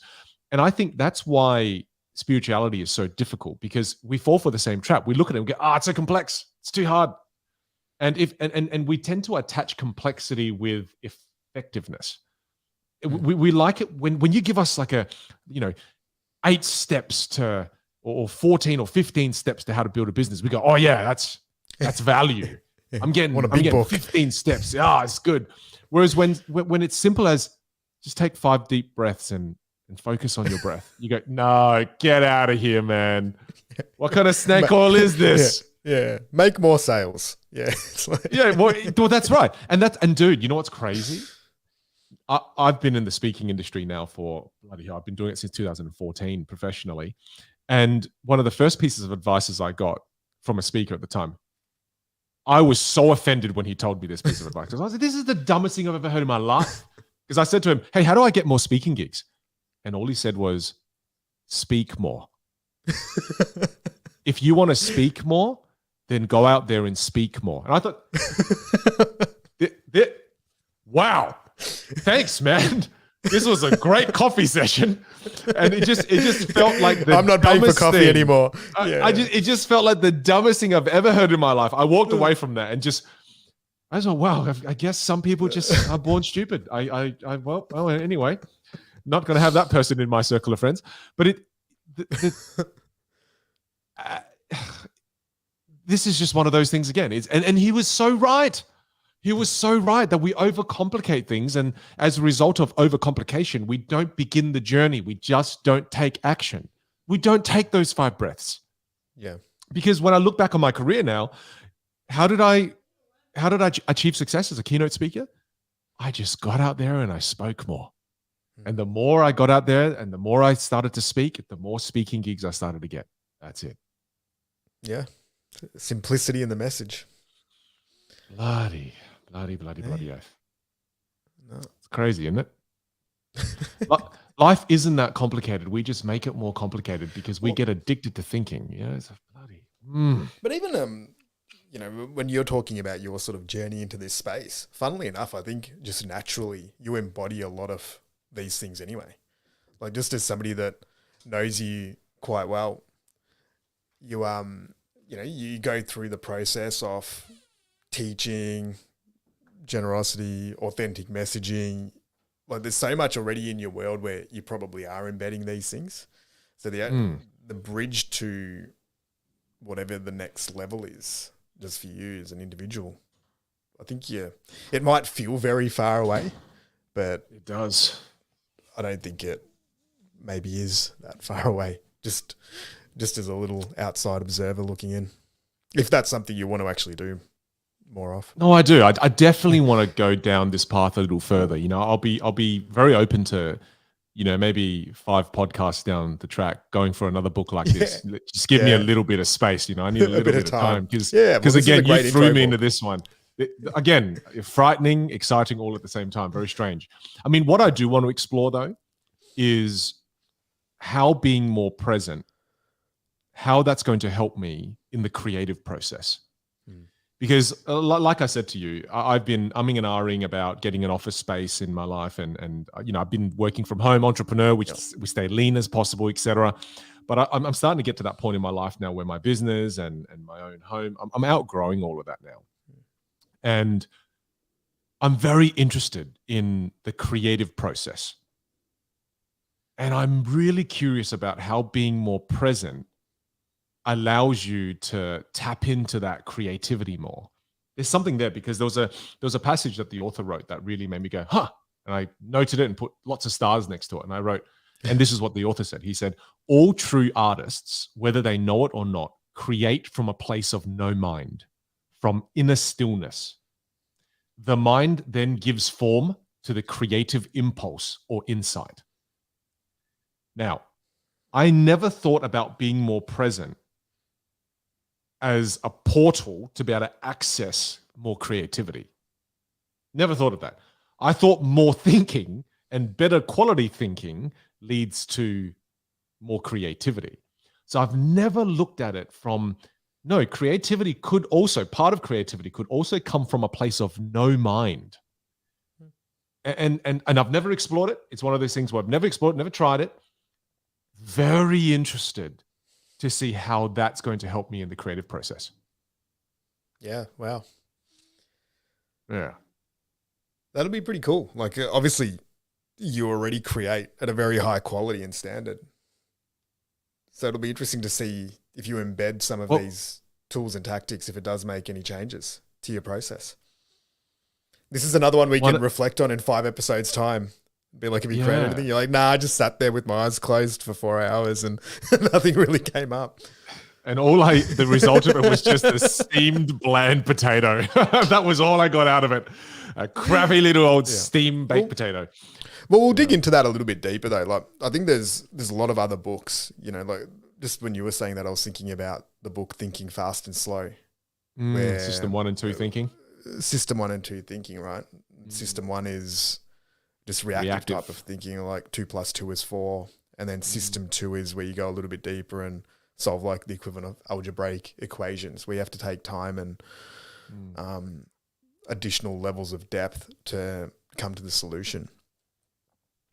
Like, I feel like there might be, say if a lot of, and I don't know your sort of creative process, so you might already be going into that system 2 a fair bit.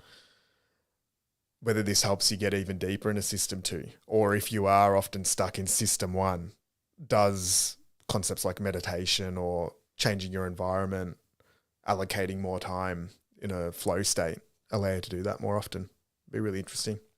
Well, how that plays out. The reason why that piqued my interest this time is because literally just this week, and this happens to me all the time, I've got these random notes in my phone because I always tell my phone, take a note for me. And I'll read you one that I did just the other day in the car, and I've got so many of these. Where is it? Let me just bring it up. And okay. And this just came to me, and I felt like this was a really profound thing for me. And it's that people with EQ can talk to people's hearts. People with IQ talk to people's brains. A balance of both is important. Now, I've always understood the importance of EQ and IQ, but I've never made the connection between people who've got good emotional intelligence can talk directly to people's hearts. Whereas people who've got good IQ can talk straight to your brain. So, and those little ideas and little nuggets for me, they don't occur when I'm really thinking about it.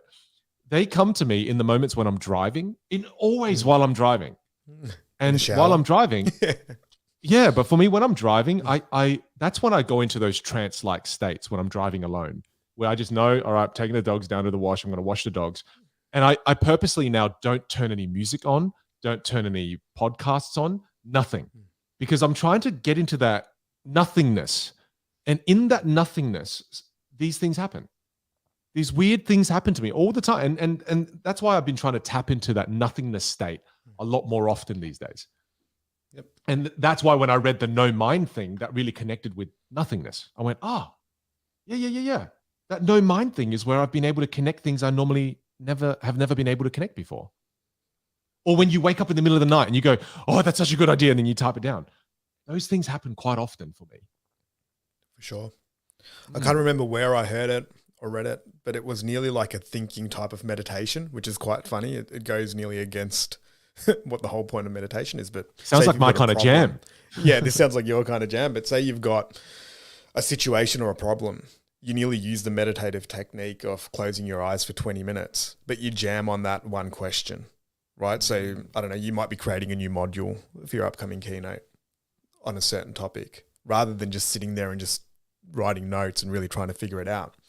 You have the notepad sitting next to you, but your eyes are closed for 20 minutes as you're just focusing on that problem, and you're nearly waiting for thoughts to come up from the subconscious to then help you solve that problem, right? And I think this also comes from how maybe it was like Thomas Edison and a few scientists used to create like this. Like I think Edison had this tool where he would sit on a chair and he would hold like a watch or something in his hand. And then when he was trying to create an invention or solve another experiment or problem, just when he was about to fall asleep, he thought that that's where the real big insight would come. So just when he was about to fall asleep, his hand would obviously get relaxed, the watch would drop, and then it would wake him up, but then he would get the insight, and then he would then go create from that position. So That's consistent. It's like using different... Yeah, so sorry, go ahead. No, that was it. Sorry. Oh, that's consistent with what the world of neuroscience discovered, in that when you are really tired, the logic center of your brain shuts down, which then allows the other parts of your brain to make connections that are not logical. And that's why and I remember I watched this on TV where they did a study where they got a bunch of people, they got them really tired. And that's when they were the most creative, because that's when the logic center is shut. Because when you are logical, it's very difficult to be creative. Creativity is almost the opposite of logic. And our brain stops us from being logical. So that sounds like that is a version of that. Yeah. And that's something I've also not explored, because I love doing things in the morning when my brain is the most active. And I think that's been one of the biggest barriers to me being creative, is I'm trying to access creativity from the mind that has captured me hostage. And it's like you're squeezing so hard, but nothing, like you just get a little drop comes out and you're like, oh man, all of that cognitive strain for that sucks. So I reckon I've been approaching creativity in the wrong bloody way. Yeah, man, I've gotten a lot out of this podcast. I don't know if anybody else has, but far out, I've learned a lot. You also do like, I've sort of had a glimpse into your world over the last couple of weeks, and I've watched you create. You create with a very high level of intensity too, right? Yeah, like when you're creating work, I think that's also potentially a superpower of yours, is that you will sit with a problem or a topic and you do jam on it for 2-3 hours, which I haven't really seen too many people do. So there might be just different ways, right? Like you might have your driving in the car version where you get insight. Then there might be the sit with the notepad version. There might be the meditate version. And then you might get different types of creativity through this. Now, look, I'm talking from someone that doesn't know that well, but it just sounds like you've got different tools already. Yeah, and what we should give people context on is that, Ali came over and spent 3-4 days with me, and we were just creating, and it was just nice to be able to sit and create and refine. And we're creating and refining our process for a program we call Recalibrate, which is to help you recalibrate your values, recalibrate who you are, so that the actions you take moving forward in your life are consistent with who you currently are. Right. So you build a life based on who you currently are, as opposed to building a life based on who you previously were. And Ali got to get a taste of how I create. And we would, I felt so bad as well, because after 2 days of sitting down for 12 to 14 hours a day, intensely nonstop jamming on topics and refining, we walked outside and Ali said, oh, wow, the place where you live is really nice, Finn. There's a really nice park across the road. And I never took him for a walk. I didn't even let him outside of the house, and I felt so bad. It was nice. It was nice getting some fresh air after 48 hours locked inside. Yeah. What you've helped remind me is that I'm a terrible person, and that I also What this book has helped me realize, I think ultimately, is that there are so many different ways to access the now. But there are so I many want to go different back to ways that to access example though. creativity. Yeah. Before you move on from that example, for Yeah. me, it was the flip side because I got very good at just making the intuitive, like what I would call just the lowest hanging fruit type of decision, right? So to be like, okay, like I'll put it through my processing. It's like, how does this feel? Feels good. Let's go do it. Let's see where it lands, And that was really cool to sort of step into your world and then be like, okay, this is what it looks like when you really dig into something and you go past that point of discomfort where your brain's saying, we might be getting diminishing returns here because there's no point. Like we already think we've got the core of the concept here. Let's just go do it and then see where it lands.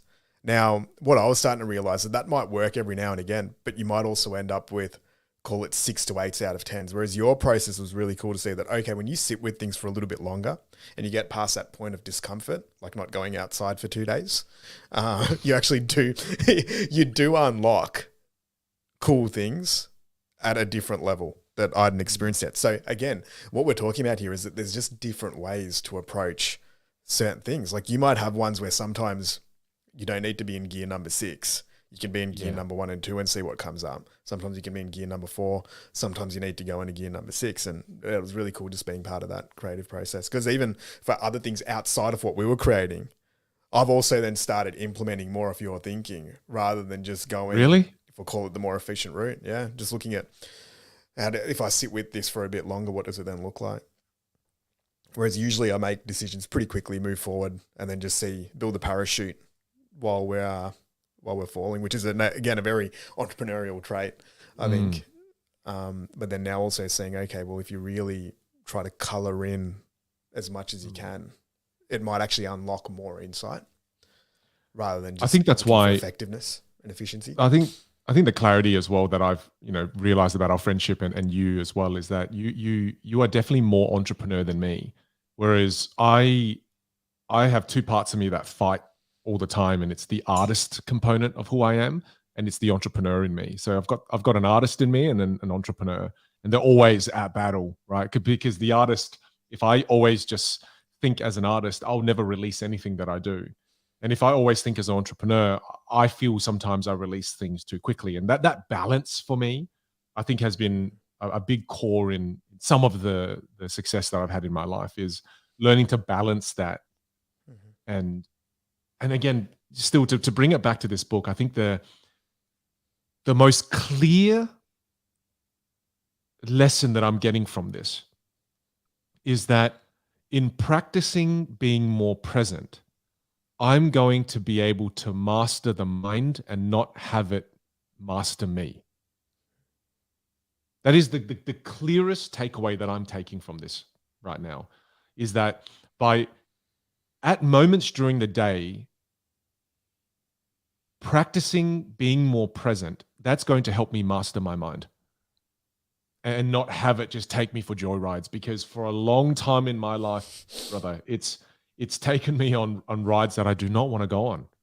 I don't want to be living so far ahead in the future that I'm not seeing the beauty in the interactions that I'm currently having with my wife or my son or nature. It's far out. I think if I didn't come across this book now and I didn't study it and will continue to study it and hopefully have you hold me accountable, I reckon, again, I just know I'm one of those characters that would have gotten to the end and be like, no, but this can't be the end. No. Oh, damn it. I was going to live tomorrow. Ah, shit. Now I'm dead. Oh, well. It's good game. I think it's, yeah. That's beautiful. Yeah. Very no, cool. thanks. It's how about you? What's your biggest takeaway?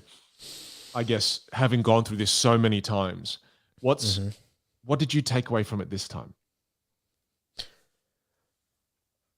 There's so much that always comes up in this book, but I think for me it was just the reminder to practice components from this and reintegrate it. So I think, for me, it was nearly the equivalent of when you've been going to the gym for a little while and then you're like, oh, I don't need to go that often.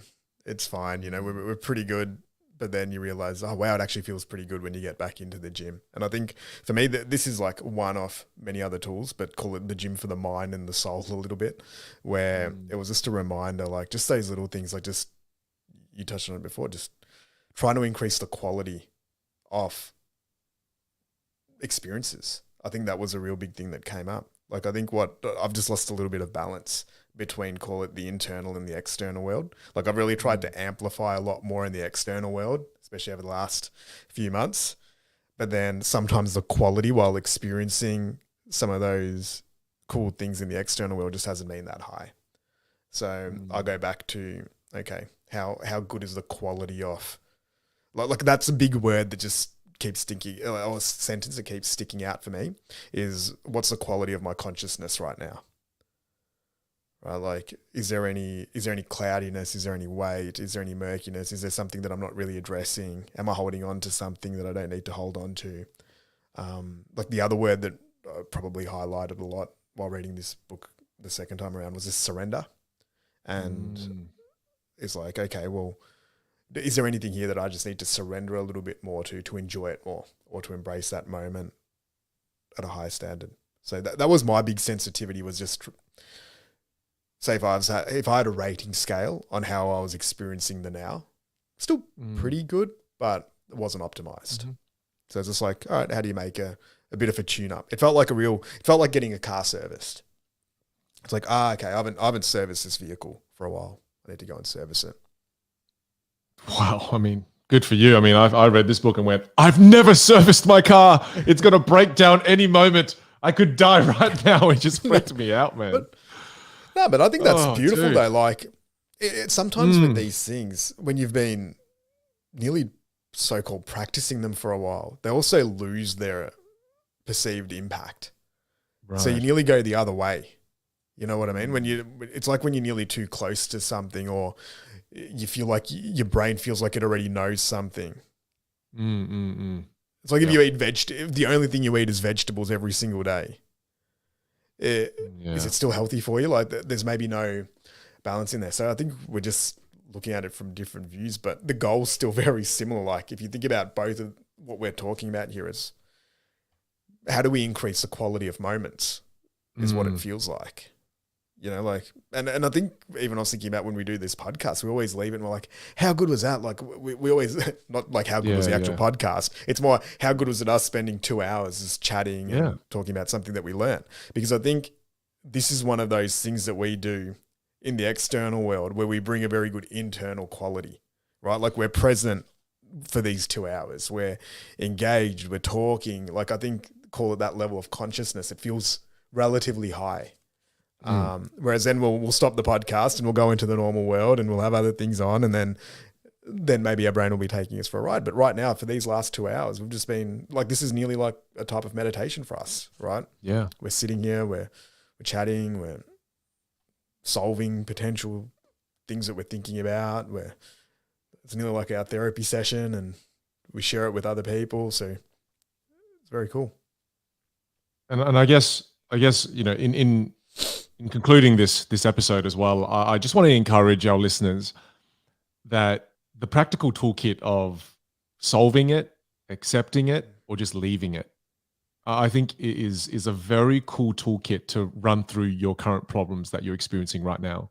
And I think one of the most powerful things you can do is, and I've done this in my journal, is just kind of wrote down the top 3 things that I'm going through that's causing a lot of conflict in my life and consuming my mind a lot and getting into that state of So I kind of look at these top 3 things and I just go, well, what am I going to do? How am I going to act on it in the now? Am I solving it? Am I leaving it? Or am I just going to accept it? And once you can kind of give it that conclusive decision in the present, it just frees up your mind to be able to be in the now. Let's not leave things unresolved, because it amplifies things, and start just chipping away at them and just applying the simple 3 steps. Yep, for sure. And then my one would be practical, is just check in with yourself. Can you feel the breath going into your belly? Can you feel tingling in your hands? And maybe even make notes. Like can you do that 10 times a day, 20 times a day, 50 times a day, where you just check in and see if you can break your record if you like games. Well, this is the first time that you've said that, and I didn't think you were a bloody weirdo, because you've said that to me multiple times before I've read this book. And I used to say, how's your day, man? And you used to say to me, oh man, I didn't feel the tingles in my fingers today, and my breath wasn't right. And I used to be like, this guy is such an idiot. Why are you focusing on your breath and your tingles, mate? What kind of world do you live in? Unicorn and fairies? I've honestly, inside, I used to think that a lot every time you told me that. Yeah, this is the first time I've heard you say that. No, they used to verbalize it to me too. Yeah, I did. You didn't just think it I was like, man, lucky you today. I didn't feel tingles and I didn't breathe right. I had a very hectic day today at work. And when you would attack me like that, I'd just smile at you and I'd focus on the tingling in my fingers and the breath in the belly, and I'd be like... You were observing your thoughts, right? I was trying to observe my thoughts and crying a little bit. Yeah. Why am I friends with this guy? Why is he so mean? Well, look, everyone, we just want to thank you for being a part of our podcast tribe, and thanks for listening. Thanks for learning out loud with us, and thanks for accepting us for who we are, because my goodness, I don't know how you deal with listening to these podcasts. Thanks, everyone. Thanks for tuning in for this episode. Take care. We'll see you in the next one. Bye for now.